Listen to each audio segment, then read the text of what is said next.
Voy, nappa qara Go'zal opam kurslariga hayit munosabati bilan 60% chegirma qilayotgan ekanda. Kim? Nimani aytyapsan Dilpiz? Tushuntirib bor.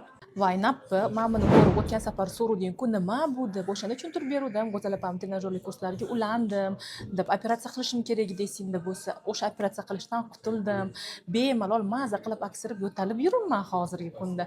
Erim ham o'shanda esingda bo'lsa, romantika jihatlari bor ekan, romantiklari uyg'onib ketib, menga sovg'alar, chet elga olib borishni boshladilar.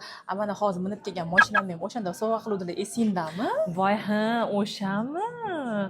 Ha, o'zi o'shanda jagullab yashnab ketuvding, srazi ko'zlaring chaqnab boru, havasimga qo'shilib hasadim ham ketib qoluvdi-ya. O'shanda jim o'tirdim, faqat ertami nima qilding deb so'rolmagan edim. Jallayli majnun bo'lib, rosa maza qilib yashnab chet el yurdinglar-ku. Qani aytib berchi menga? Sen ham ulangin nappi, hadi puling taklifligiga ketkazilmasdan ancha puling ekonom bo'ladi. Tем более 60% chegirma qilibdilar. Men ham ulanib olaman. Birga o'qiymiz. Men o'qiyman, tez menga nomerlarini bergin. Siz ham hayit chegirmasidan foydalanib qoling Go'zalim. Birga o'qiymiz.